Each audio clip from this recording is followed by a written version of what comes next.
Yeah. Uh, we back. We back. We with the shits. We with everything. Faith JK just joined. Tiny just joined. And Baddie just joined. Calif Music. Li Poppy Casino.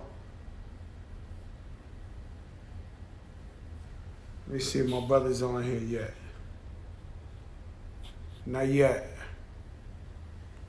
Not yet. But yeah, so what I was saying was, being a parent of autistic son, man, just everybody, I salute everybody out there, man, and I want to support y'all as much as I can, because I know it's real. You know what I'm saying? And everybody got their own story. You got a lot of single parent moms who husbands couldn't deal with the fact, which is a cop out, but hard. I think I'm gonna do a whole episode on that, just on autism and real love. Medellín, Colombia. Estoy viendo Pablo, el patrón del mal. Ya casi está terminando con esa novela. Pablo, patrón del mal. That shit real out there. Yeah. Damn, man, they don't want my brother on here, man. Pedo Crack, what's up?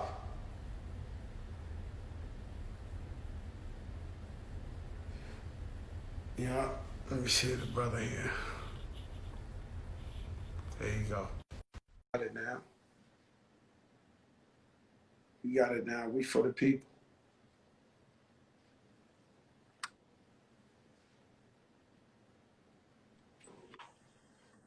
Oh, we got something. Yes, I think we got something. I don't see yeah, boy. Damn, man. I switched phones, though. I switched phones and all that. This is a whack phone, but at least it's working. Nice. It's working. Yo, what's the beads around your neck, man? Tell me what's the thing with the beads right now? I just like the way it look. What I should have got is my ex that Kool Herc gave me, man. That was one of my favorite times. Let me go. I'm gonna go grab that. Hold on. I'll be right back. Yo, man, we're so blessed, man. We get the greatest guest in the world on. My brother Jumani, man, Williams, man. He for the people. Then he's in a unique space, and it's a lot of people that's hard to be in such a unique space. Damn, I couldn't find it, man. But that was Don't worry about it. Shout out to Reuben Diaz, Bronx Borough President on the check. Yeah, man. He made this happen. Thank you, Reuben. Let me tell you something, Jumani. You're in a unique space, meaning that Fat Joe's in a unique space, meaning that I've been around for 25 years, but I can change with the times and always represent who I am and stay true. You can hear my music now, and it's true to the music when I first came out, digging in the crates. You are for the people, but then again, you down with the government. How does that work out? Because people don't look at you as an elected official or part of the opposition. We look at you like you with us, but you're on both sides of the fence. Yeah, I appreciate that. Look, I try really hard. And by the way, I got Tourette's syndrome, so you may see me shake a little bit, but I'm cool as a fan. Everything is all right here. I never asked you about that, but I see it. You in the speech, your shit like popping out, like, you know what I'm saying? Ain't nothing. I keep it going. You're giving them. I walk with the Most High. I'm good. Business. You're giving them. I'm trying. Somebody explain that to me. Let me shut up. Now, yo, when I first came in, they told me I was too much of an activist. They told me like I had to stop. I was doing too much. I was a community organizer, and I said from then, I'm not going to stop. The best elected officials should be activists. And so I said, I'm just not going to do that. I'm just going to be me. And I said, I came in, I didn't get elected to get reelected. and I didn't get elected to get a better, higher job. Now, don't get me wrong. I want to get reelected, but that's not my focus. My focus is to do what's best for the people. And if that don't get me elected, I was okay with that. And so that's the mindset I came in. And too many folks, the position they hold is more important than the people they're representing, or the position that they want is more important than the people they're representing. And you just got to come in and with the attitude that it's okay if this doesn't happen, as long as I do what's right for the people. Now, I'm human, so I can't act like I'm not human, but that's my goal. And so I just, from the beginning, I said, this is how I'm doing it, and then I just stuck to it. Man, let me tell you something, man. I applaud you, man, because it's hard to walk that fine line. And you know, my brother Reuben, he was out there in the protests in the Bronx, and I even seen him curse. You know, I mean, yo, you know what? You might have started that trend. You might have started that. You know, the other day, you giving the speech. I believe it was Eric Adams was behind you, couple of politicians, and you had the mask on, and you were so upset about the George Floyd tape that when you was like, I'm not okay. Yeah. And it's cool to not be okay. And you woke up like, what the fuck? Yeah. I mean, did you say to yourself like, oh my God, I cursed? Nah, man. I was, it's not the first time I cursed. My mom hates it, but like you gotta keep it real sometimes. And for real, that day, yo, I was tight, man. Like I'm trying to deal with the trauma of one video. I haven't watched the video, right? But I keep hearing about it. Then they come with another video, and then this woman is calling state violence on a black and a brother, and the response from the police department was, we got bigger. I was tight, man. And I was like, yo, I'm not okay. And I wanted to give people they're not okay. Because very often, hey, how you doing? I'm all right. No, we're not. We're not all right. And we got to go to work the next day, pretend like that shit ain't happened, and you speak up. You're an angry black woman and all that. And no, we need to take some time and say, we're not okay, man. None of this is okay. And that's what I was really trying to express. I'm honored at how many people seem to have been touched by it, and it really affected them. Because I think a lot of people had just been trying to scream that out. And it really was, what the fuck? Like, what is going on right now, son? Like, this is crazy. What's crazy is it's been going on. So, yeah. You know, Eric Garner, you know, they paid the man for 5 years after he killed Eric Garner. They paid the cop for 5 years, and he still hasn't been charged. Like, is there still a statute limit, or could this man go down? Like, could we go back and be like, yo, come on, bro, we gave you 5 extra years. Like, yeah, he was, just so you know, he's making more money when he left the force than when he killed Eric Garner. And I want to make it clear, he finally got fired. De Blasio handled this terribly, as with so many other things. I don't know that the statute of limitations. He went through the court system, so we can't. The double jeopardy thing is a very real thing. One opportunity we missed with that, though, particularly in Staten Island, is the importance of registering to vote, because people was mad about what the jury looked like, but they picked the juries based on people who are registered to vote. And so that's another reason we got to encourage people to register to vote. If you want to be in those juries, Staten Island might have had a different jury depending on the voting pool. But there's other officers right now who watched, who are overseeing the scene, who didn't provide medical assistance, who lied on the paperwork, that have not been charged with anything, criminal or in the department. That's something the mayor could do right now. He's talking about Minnesota, but we got issues right now, right here. Let me ask you a question. What's your beef with de Blasio? Like you say, he's hiding behind his black wife, his kid. I'm telling you from a gangster rapper, these you better be lucky he don't make a diss record at you. Like yo, man, you going hard. Like, what's the beef with de Blasio?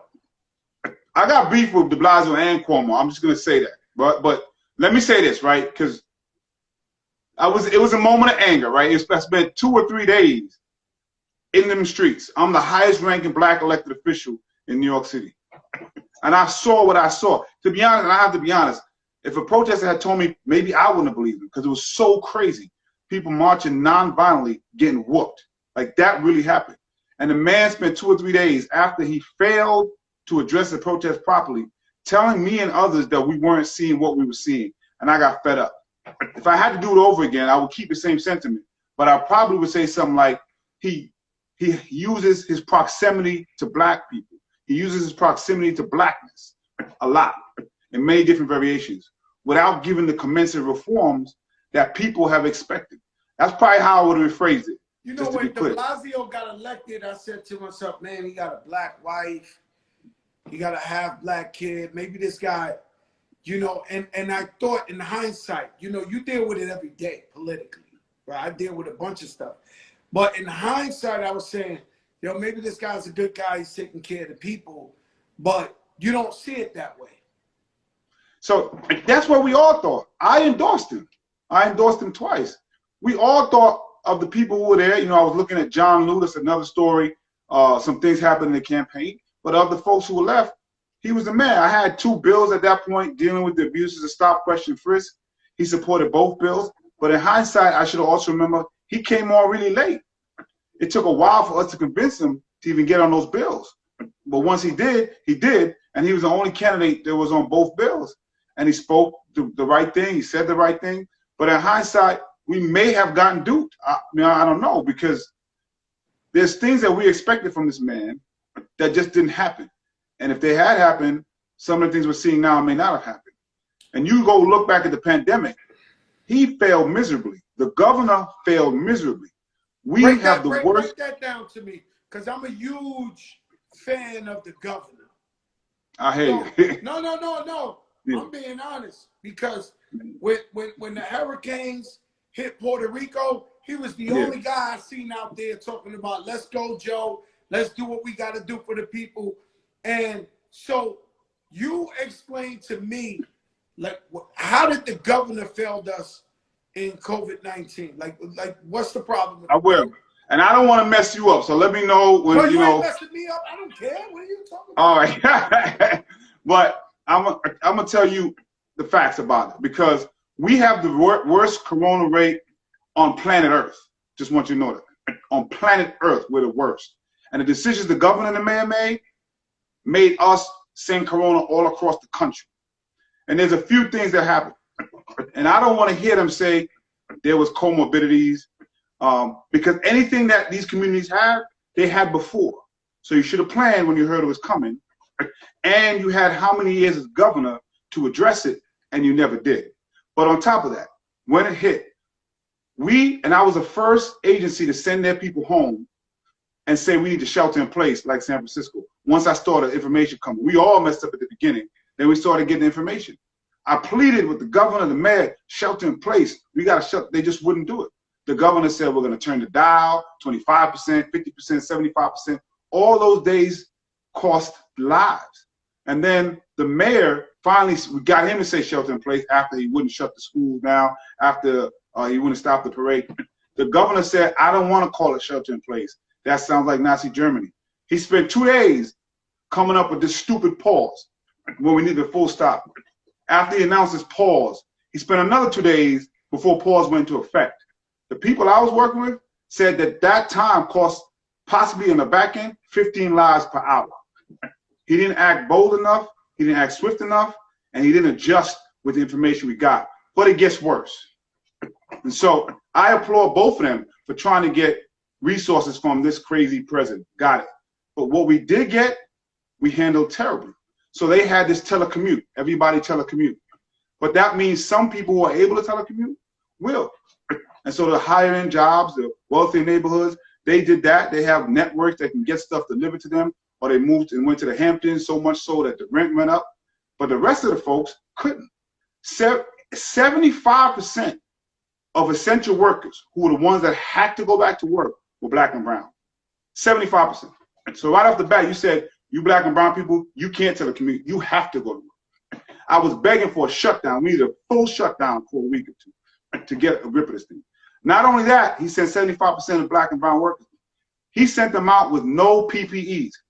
He said, we're not giving anybody PPEs except doctors. So all those black and brown people were out there, you're on your own, driving the train, driving the bus, grocery stores, whatever, you're on your own. Not only that, he said, I'm not going to test your community. So the New York Post now, the governor and the mayor, primarily the governor though, on this one, because he asked for and received unprecedented executive powers. He said the buck stops with me and was making the decisions. He even tried to punk the mayor a few times. If you go back to the New York Post, this is the New York Post now, you know they don't really mess with it. They did a test, they did a survey. 2/3 of the top 30 zip codes that were tested at a moment in time were white and wealthy, while the coronavirus is running rampant in black and brown communities. Those are decisions that the mayor and the governor made, and they need to be held accountable for it. Took them like 6 or 7 weeks before they discovered night shift. Oh, we got to do something for night shift. The nursing homes. We couldn't do nothing about the people who were locked up. It was terrible. So he was giving great press conferences, and he looked great, you know, in the lack of leadership in the country. Whoever has any kind of leadership rises up. I can't say that his joints didn't look good. He tried to give some common voices, but the decisions he made cost people lives. Now, the virus didn't discriminate, so we lift up everybody's voice wherever they are, socioeconomic, everybody's suffering. But do you think it could have been done better, or do you think it was just such a pandemic that hadn't been done in 100 years that there would be no real good way to do this? Like No, there absolutely was, but we didn't have bold leadership. You have to remember how many countries this came through before us: Wuhan, Spain, Italy. All of those leaders, all they said was, "We wish we'd act sooner." That's the #1 thing they said. We wish we had acted sooner. But somehow we thought we were different. We thought we didn't have to. And he tried, oh, we didn't have the information. I didn't have more information than the governor. All I had was speaking to a few people and getting it and deciding we got to act now. You got to act boldly. And he didn't do that. And you have to take ownership for that. What happened in the nursing homes, he was sending people with COVID into nursing homes. He did that. In Rikers, they couldn't get hand sanitizers. So while he was across the state, if you remember that picture, he had hand sanitizers being made by people who were incarcerated in state prisons. They couldn't use it because it was listed as contraband. And so we said, yo, at least release the people who have a year left, just a year left. And the people who are older, on a whole bunch, he just wouldn't do it. And there needs to be accountability for that. And then you come into the protest and handle that terribly as well. First, you told people that he's the one that said localities need to enforce social distancing. Use the police and enforce it.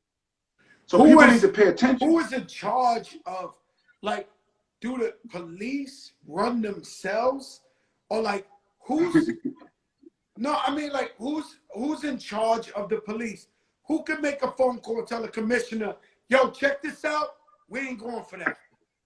Who's in charge? In New York City? Yes. In New York City, the NYPD, that's the mayor. The mayor's supposed to be able to do that. But what I tell you with the protest, the governor is the one who started and pushing for the curfew. And the mayor joined along and made it even worse. The governor sent 4,000 additional police. The governor told the mayor, you have 38,000 police officers. There should be 10,000, 20,000 police officers on the street. That was the governor who said that.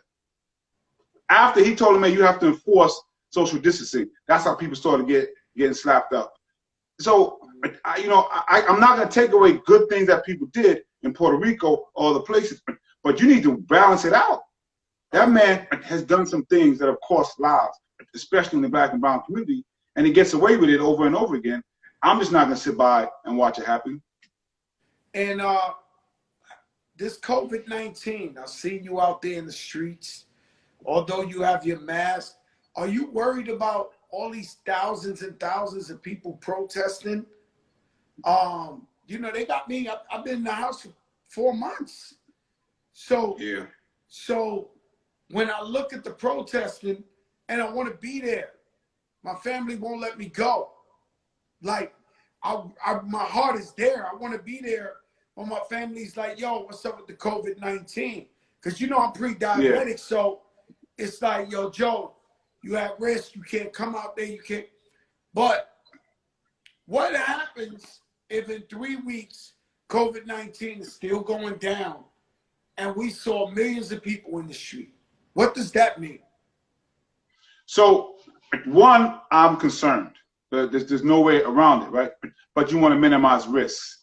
The problem is when people are telling folks, don't come out of COVID because we want to save your life, and everybody's like, well, where were you when we had mold in our night apartments that looked like carpet, and there were rats and roaches? Where were you when they were shooting out police, people unarmed? So now all of a sudden, people care about black and brown lives, but they were gone well before that. So it sounds hypocritical. And two, to be clear, there's always risk. You want to try to minimize it. And so I remind people, you know, if I wanted my mom to stay home, I wouldn't tell her about the protest, but she keep coming out. She's elderly. If you think I'm something, you should see my mom. She, you know, she just don't listen.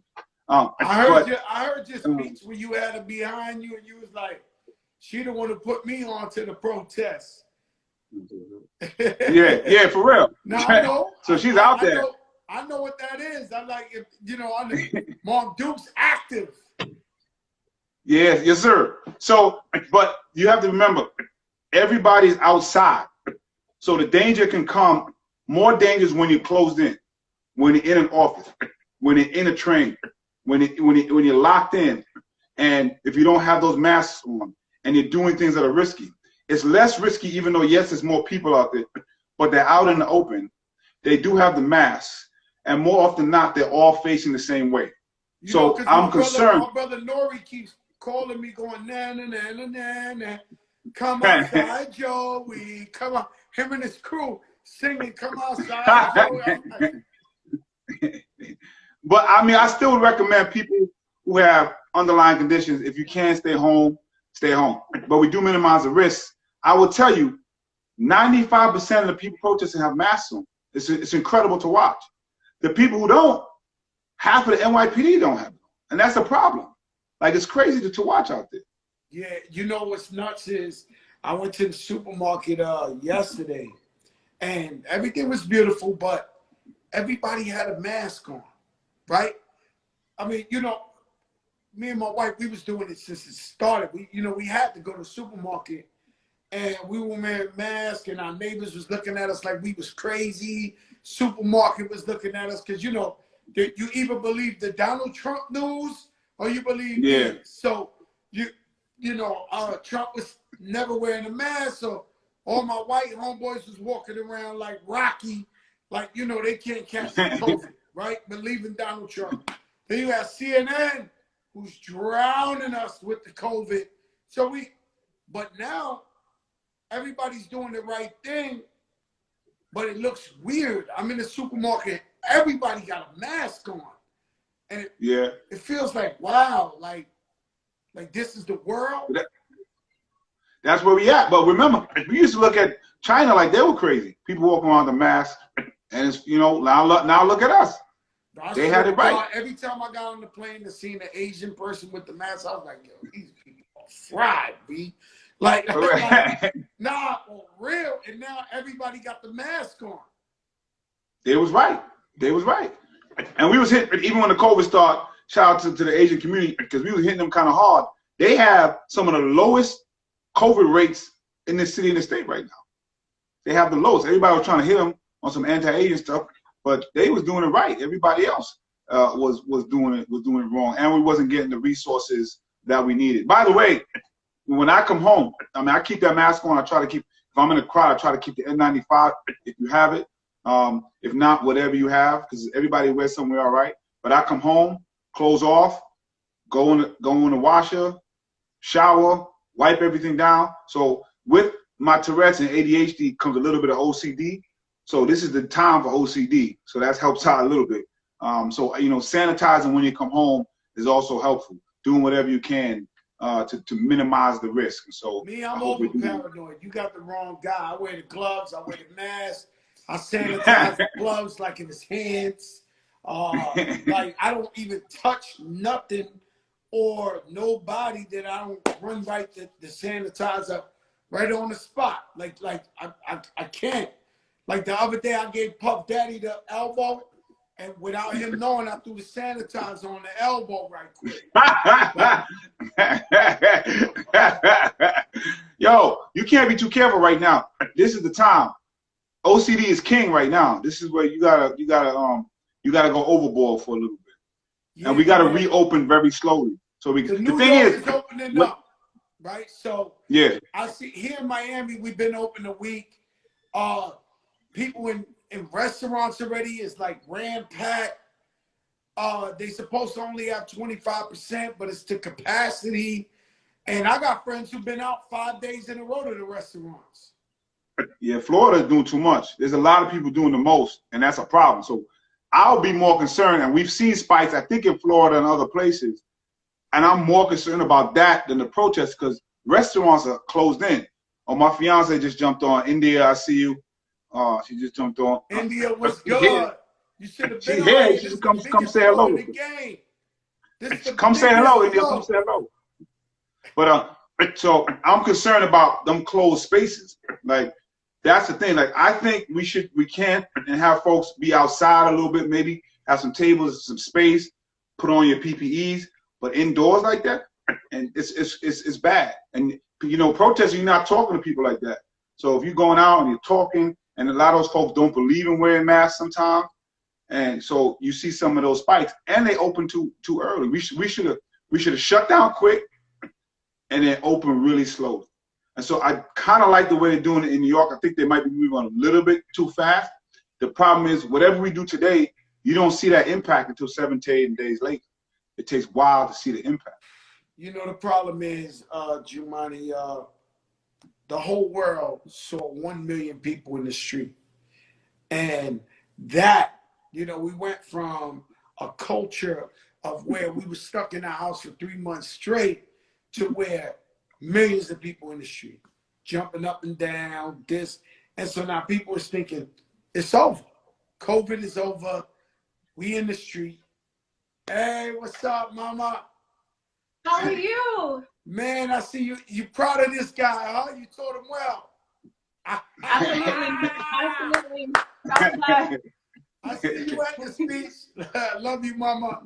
Hey, mama boy, she ain't playing. Nah, that was fiance, man. That was fiance. That was fiance? Yeah. So she's in the other room on the Yeah. Oh my God. So yo, so yeah. Man, but yeah, so they seeing millions of people. Yeah, that's cool. Yeah, they seeing millions of people, outside. But so what I need folks to remember, saying, yo, the COVID's over. It's time to come out. Yeah, they wilding. COVID is not over, and COVID can spike. And we've seen they're gonna try to blame the protesters, but we saw spikes before the protests because people opened too soon, and they started opening mass transportation in places, and they started opening nail salons and stores where people are not indoors. So they're gonna try to blame these protests. You know, they try to blame everything, but that may not be on those protesters who were outside the whole time, who were wearing masks. That might be on those Republican states in particular that just opened too quick. You have Republicans, yeah. Voter suppression. You see what's going on out there in Georgia. Yes, Break sir. it down to the people in the most simplest way of, like, what did we see yesterday with these long ass lines out there in Georgia and other places, especially places where people of color vote. Break that down to us, Jumani. No, all these folks care about is money and winning elections. That's it. The Republicans even said that some of them said that some of the old people wouldn't mind, senior citizens wouldn't mind dying for the benefit of the economy. Like, it's wild right now. And so they're gonna do everything they can to suppress particularly black and brown votes and people that think are not gonna vote for Trump. So if they can make it difficult to vote, they're gonna do that. Yeah, but that's not a democracy. That's not freedom. That's like we got our right to vote. We go to places like Afghanistan and get the people to vote where the Taliban say they're gonna blow them up. But right here in this country, that's a fact. They're holding us back from voting. That's a fact. And Trump is trying to prevent people in places to vote by mail. Like they're doing everything they can to have you not vote. So those long lines, they're annoying and it's you know, it's troublesome. But you got to stay in them lines. Just stay on there and make sure you get that vote counted. They're gonna make it as difficult as humanly possible. But stay on them lines. Make sure you go out there and vote. And they have voter suppression in the North too. Don't get it twisted. It's not just in the South. We have some problems here as well. It's not as bad, but you know, voter suppression is voter suppression. So Generally speaking, I'm gonna ask you something really unconceivable. Hypothetically, you're Donald Trump. You're Donald Trump, Jumanji. You wake up in the White House and you look out the fucking window and it says Black Lives Matter. That man, he either shitted on himself or he can't shit till now, man. One or the other. That's it. That man is gangster, yo. Oh, that was beautiful. That was beautiful. And yo, how incredible was that? Was probably the best moment of everything. Like that was beautiful. Yo, you open the window, you like, what the fuck is Black Lives Matter? Oh, that was so beautiful. That was amazing. That was amazing. I gotta tell you something. Today is the first time like something happened. I don't know why it touched me so much, but it made me really feel like maybe this country is starting to reckon itself. I don't know. NASCAR decided they are no longer going to have Confederate flags. They're not going to allow it in their events. They're going to take it down. That was amazing to me because NASCAR is like it for the people who follow Trump. I'm going to tell you something, Jumanji. I got no love for anybody who's the first of in 2020. It's just always been my way. So if they come and they make you the first black elected official to win an Oscar today, I'm like, fuck them. Like I can't believe that we still hear it all the time.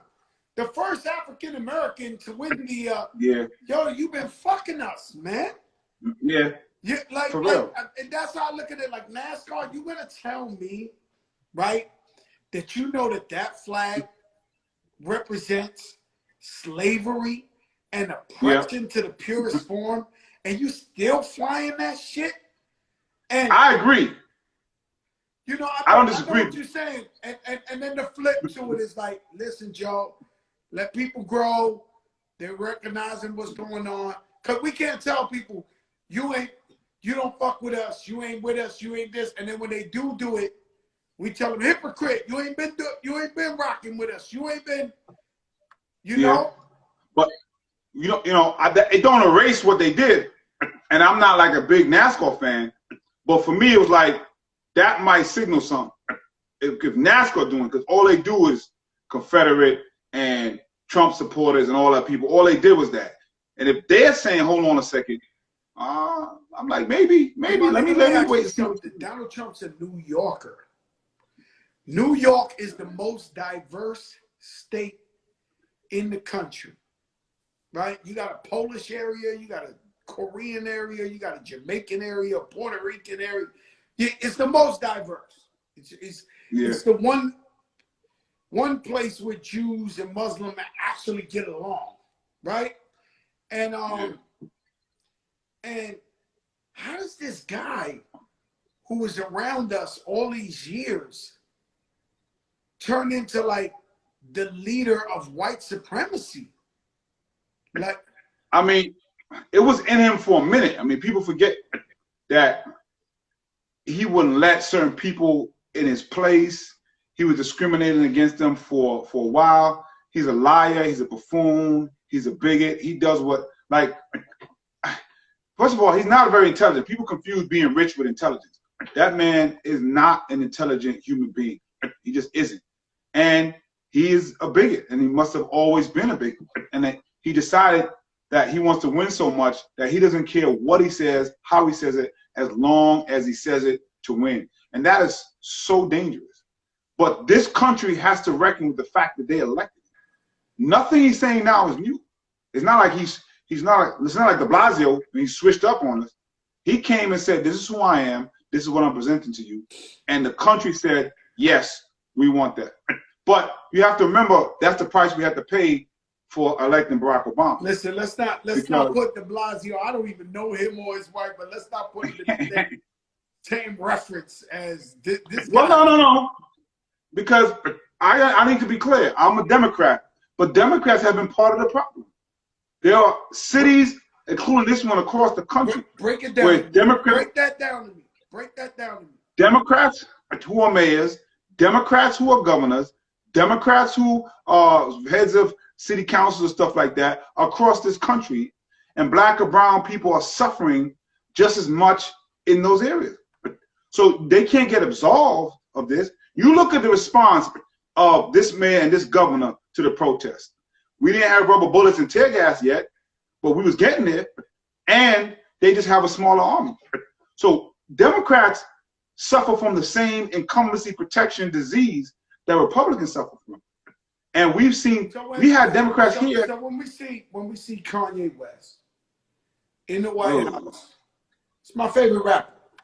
When we see Kanye West in the White House with Trump,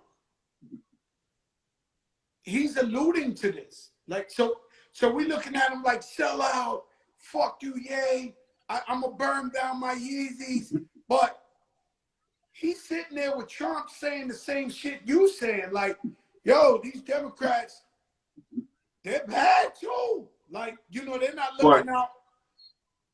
Don't jump from the frying pan into the fire. Like, Trump ain't the answer. Like, that ain't it. You gonna, I mean, your music is dope. Got all the albums, you know, from the beginning, but you know, that's not where we at. There's no way around it. But we have to hold Democrats accountable as well. You know, I ran for lieutenant governor against Governor Cuomo. I've been trying to push the Democrats to where they say they're supposed to be, but they're not there. And I want to remind folks, New York City has the highest concentration of black and brown electors on city and state level. There's certain stuff that shouldn't be happening here.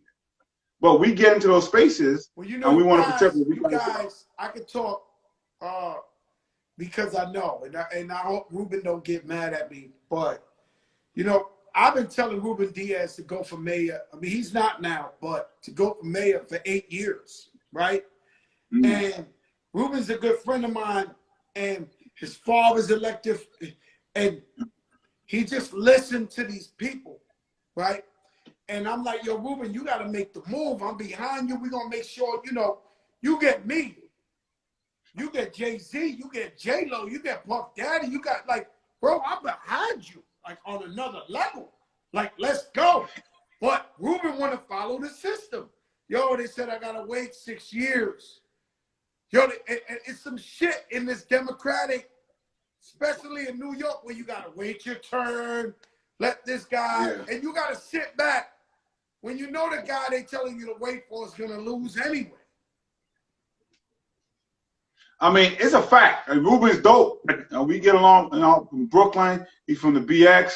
So Reuben's dope. You know, hip-hop raised both of us, so we connect on that level. I give a little beatbox, and he drop a rhyme every now and again.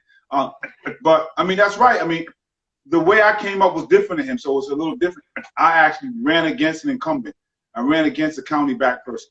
So it gives me sometimes a little bit more freedom. But it is real in New York City politics that there is an avenue that people want you to go through. And if you don't, sometimes, you know, you pay the consequences for that. I chose a different way, and, you know, I'm here. Like, I was told when I ran for lieutenant governor not to do it. I can't go against Cuomo. Can't go on this. I can't raise no money. They both combined raised $10 million. I raised $370,000. I got more votes than any non-white candidate ever in the statewide primary. I got top 3 of anybody. Unfortunately, the governor and lieutenant governor top 2. I got more than 50% in the city of New York, and that was dope, man. Like, everybody told me I couldn't do it, and I was crazy. And we came that close. We got 47% of the vote across the state. People were hungering for something different. You know, for a fact, they were telling Barack Obama that he was too young, that he couldn't run the country, that he should wait. That's right. That he should. He went. He said, "Yo, I'm going." That's right. And made everybody a believer. But Reuben did a lot of things in the Bronx, man. Everybody knows that, and a lot of A lot of people looked up to him and what he represented. In our generation coming up, he could have kept moving. You know, he made a decision, and I honor that decision, and I understand why. But you know, the can't wait. I'm not the wait thing. Don't really work for me. Kind of like if something's right, let's do it. What? Like, let's go. Press go and let's move. We gotta live for now. Yeah. We gotta live for now. That Let me ask you something, Jumani, right? It's something that we don't really talk about, right? So you know, there was like 7 shootings in 4 minutes in Brooklyn yesterday. And how are we gonna try to reduce shootings and violence within the black community and the Latino community, and we're fighting against the white man and oppression, but at the same time we got our problems in Chicago, we got our problems in New York, and what are we doing to like help stop this, man? It's wild. It's wild. It's a good question, and thank you. It's Gun Violence Awareness Month. With all this stuff going on, I should have worn my orange, but I didn't. But for all this stuff going on, some of us are losing sight. And you're right. Shootings have gone up. Murders have gone up. I will say it's from historic lows, so we're still historically low. But we don't want nobody getting shot. We don't want nobody getting killed. And so I don't want us to lose sight, though. It's the same kind of things we're fighting. So just because it's, you know, people shooting each other doesn't mean the same systems that are in play when we're dealing with the police are not at play here. And I want to be clear, that doesn't mean you're not responsible for your own actions. You have to have personal accountability. You know, but there's an intersecting. Pat Booth told me, he said, you know, the difference is you black and you Spanish and you kill somebody, you go to jail for 50 years. A cop kill you, they get away free. But that's a fact, and that's a big difference that people don't understand. And God forbid, you know, if you do something to a cop, you will be held accountable too, not the other way around. But intersecting with that personal responsibility is the fact that human beings put in a specific situation are going to respond in a certain way. So we have to redefine what public safety means. And too often we're saying that public safety equals police. That's the wrong equation. If you have that equal sign there, we're going to run into this.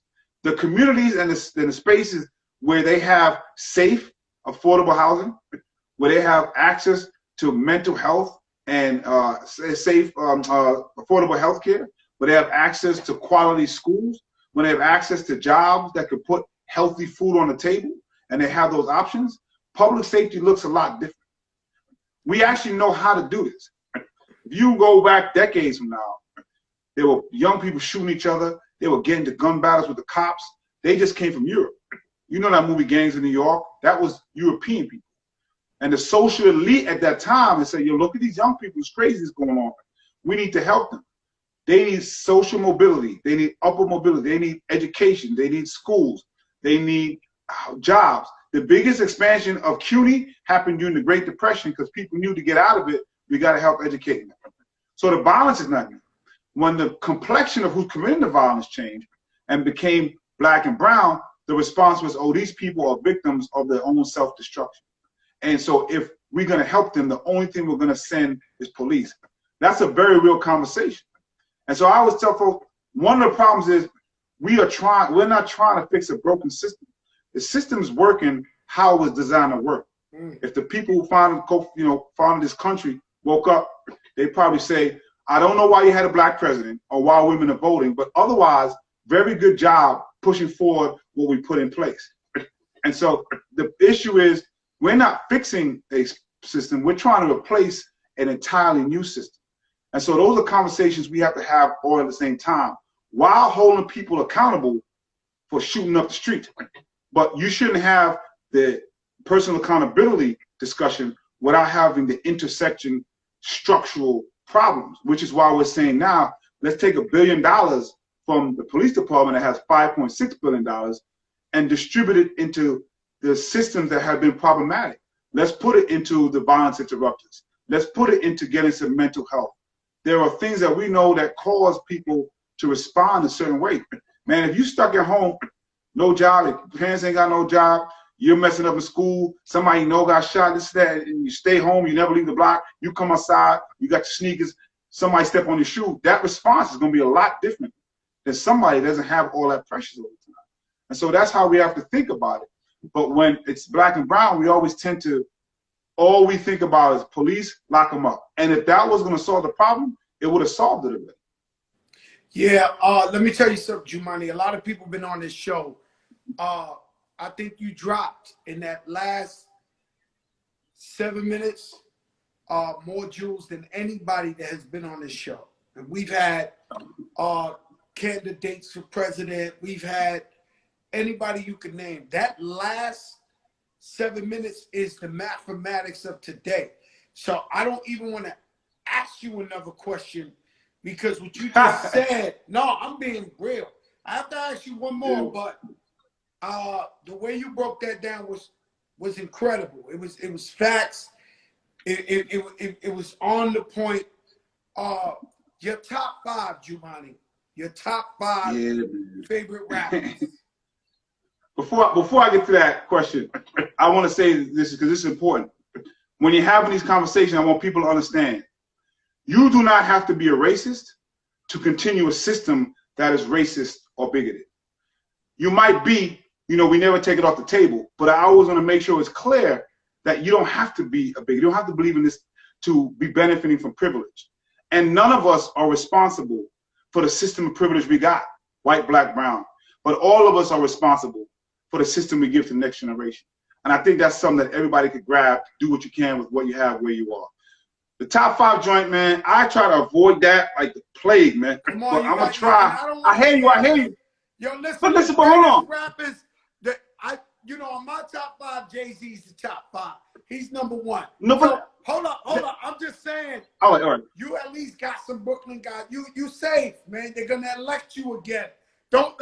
I know, but no, listen to it. We got on. He started naming every New Jersey. He went to the port. No, but let me just say this, right? Because hip hop raised me. First of all, don't be political. Let me just say this. First of all, I'm honored to be on your show, bro. Joey Crack, I love you. Your music, grew up on it. I appreciate just this opportunity, man. Enough respect to you. The thing with the top 5, there's never any criteria, man. Are you talking about pure lyricists? Are you talking about storytellers? Who do you think is the top 5 best of all time? And that so I'm gonna say this in no specific order. It always changes. In no specific order, right? Tell me how you feel right now. Tell me how you feel, son. All right. So in no specific order, you gotta hit Jay-Z, Nas, Pop, Biggie, right? That's gotta be there, right? Yeah. That's me. All right. But then I don't know what to do. Like, where do you put Andre 3000? People always leave him out, right? So I feel like he kind of got to be there, right? So you mentioned Kanye. That mean top 5 if you put Andre 3000. Like you have to. You can't. Yeah, I think you have to. But there's so many people. How do you get who am I moving out for other folks?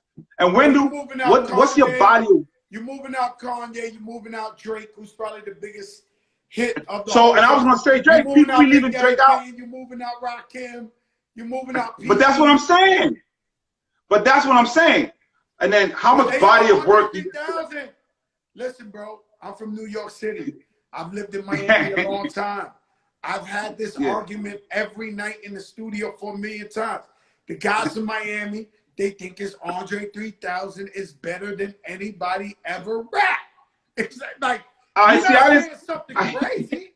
That's your top. Yeah, but I feel you, man. But I have a lot of qualifiers. You name some people that's gods in the game, right? How you gonna leave out Rakim? How do I do that? That's why I hate this question, man. How much body of work? Was on here last week. He said he's ready to battle Kane on the verses. Oh, I want to see that. Set that up. Nah, he said it.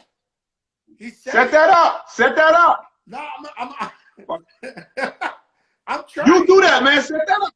Set that up, man. He said it right here. He was like, yo, get Kane. Everybody been comparing me to Kane forever. I'm ready to go. Let's do it. I want to see that, man. I want to see that. Andre 3000 don't be mad at that, man. He's a genius. He's Everybody leave him out. Yeah, everybody leave him out. And people are afraid to talk about Drake in that lane, but you have to. Drake is nasty with it. I mean, you can't. How do you not talk about Drake in that level? Like, I honestly, I don't always want to. You gotta talk about Drake on that level.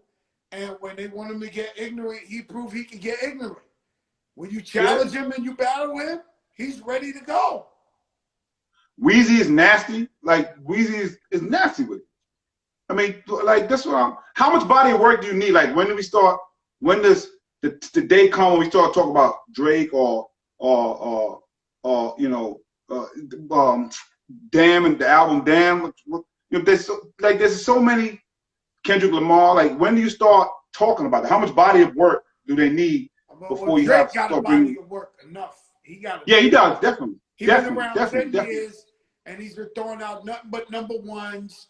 Nothing but number ones, nothing but number ones. You cannot think he's not, you know, in the top 5 or the top 5 conversation or the argument or whatever. You have to.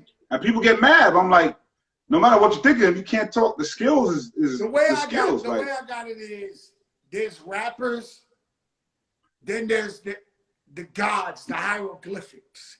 So like, I feel like the Rakims, the KRSs, the LLs, the Public Enemies, I feel like they're as good as the McDonald's Golden Arch.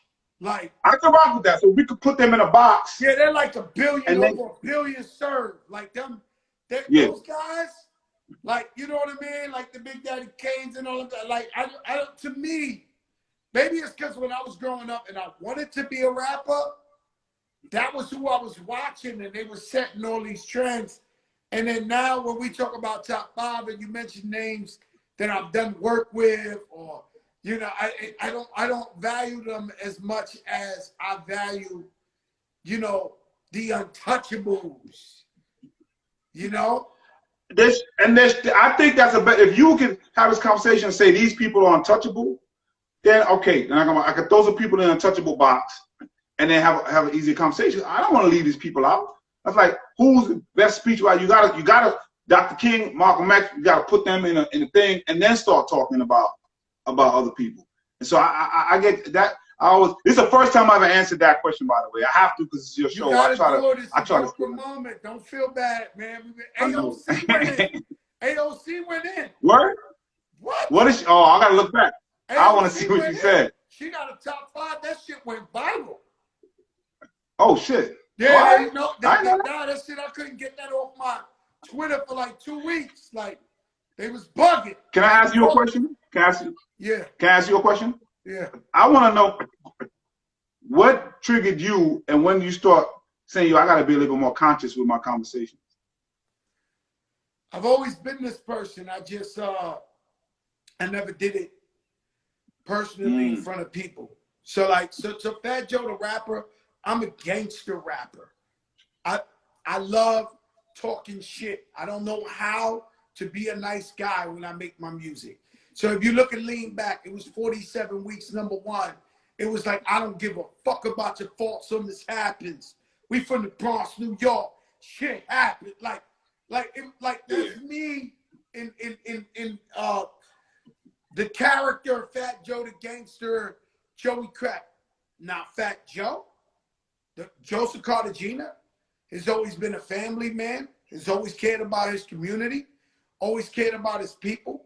So I'm Latino, but I was raised by the blacks. It's just the way it is. That's my hood. That's where I come from. And I'm proud of that. So I never viewed Latinos or blacks in any different way. You understand? And I don't know how people could look at it that way. So when I think about systemic racism, poor healthcare, poor education, police harassment. So the other day I got on here talking Spanish to my Latino brothers and sisters saying, yo, when you helping the Black Lives Movement, you're only helping yourself. Like, oh, you about to set it off. I'm like, by helping them, you're helping yourself because we're affected by the same laws.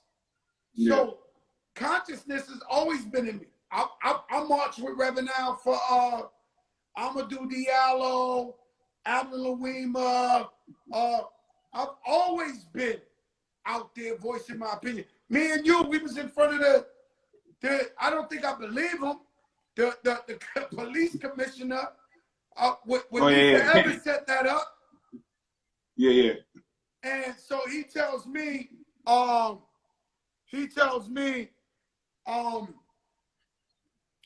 what does the police mean to you? I said, well, it means Alan Louima. It means Anthony Baez. It means, like, what do you think? I'm coming here to not tell you what it is? Like, you know, like it is what it is, but that's how I've always been. You know what I mean? And now, and so, you know, when I came up in the game, I'll give you a quick one, Mike. When I came up in the game, pictures wasn't cool. So you see IG, if you said, yo, let's take a picture, guys, you were corny. So me and Biggie was like this. And I never asked him for a picture. Because I'm with him 100 times. But it was corny, right? Yeah. So, and then at that time also, when we was coming up, it was all about ice grilling. Say Eric B. We call him the godfather of this show, Eric B. Right? Eric B. always had this face, and he was standing behind Rakim, and you never could talk to him. And that just was the whole culture, the whole vibe of hip hop. But I've always felt the way I felt. But now as we started opening our voices and being able to be heard, now people are starting to see like, damn, I ain't know Joe Crack was with the shits like that. Because I'm with the shits. Yeah, and I ain't got no boss. I don't have no boss. La, la, la, la, la, la. I ain't got no boss. So I ain't got nobody coming behind me telling me, yo, Joe, you can't talk like this. And my white friends, they know I feel like this. Like, this ain't a disguise. Like, somebody who's my brothers, I got white friends that are my family, my brothers. I love them to death. They're not watching. They're watching the show now. They're not surprised that Fat Joe is fuck Trump. And because I tell them, I am who I am. I am who I am. I'm an open book, Jumani. I'm an open book. And I do that so people can learn. So people, I hope you soak knowledge. I hope I'm dropping gems. I hope I can help you. I hope I can tell you about some mistakes that I've been through in my life that you don't have to go through it. That's what it's all about. I'm happy. Yeah, facts. Man, I appreciate you, man, a lot, man. Thanks for giving me some opportunity. My brother, nothing but love. And thank you for your top 5, man. Because I know it's scary. Because, you know, your man Cory Booker came up on here. He started talking about the poor righteous teacher, Redman. They all great. But he was sticking in that Newark, New Jersey area. Yeah. Like, yo, come on, man. Like, we got to, you know what I'm saying? All right, Giovanni, thank you so much, my brother. Peace. Number love. Shout out to you, Reuben Diaz. But shout out my son also, man. Appreciate you. I'm with you, my brother. Yo, let me tell you something. Jumani is just, I don't want to lie to you. I can't wait for him to go for a bigger position because the machine gonna be behind him. We're gonna put the machine behind him. He's not my best friend, and I know him like you, just talking. But Reuben, we gonna put the machine behind him. And when you see the Fat Joe machine, it's a different type of machine, like an octopus. You know what I'm saying? It's nothing we can't touch. It's nothing we can't reach. You know what I'm saying? But this guy, man, this guy too real, too pure. I think when they invented politicians, he's what they had in mind. You know, he's for the people, even though he's part of the government. But we elect these guys so they can be for us, right? So why we always feel like we in the opposite side of each other. And so the man's exceptional. You know what I'm saying? And we gotta love him for that. And he dropped. I definitely shout out to Kool and Dre. Yo, Dre, we gotta chop that last 7 minutes because I never heard nobody talk like that, man, and so clear, and so that we could all understand. So, you know, Reuben, thank you for getting Jumani for me. Tomorrow's Throwback Thursday. Every Thursday, we have a ball. I don't even know who was last week. Oh, the God Rakim. We had Emmanuel Lewis. We had BBD. We had, this shit is like an open format. Throwback Thursday, we get the biggest in the game. My sister Mandy, I've been calling you. It's weird because whenever I call you, you always call me back. This is Mrs. Slick Rick's wife.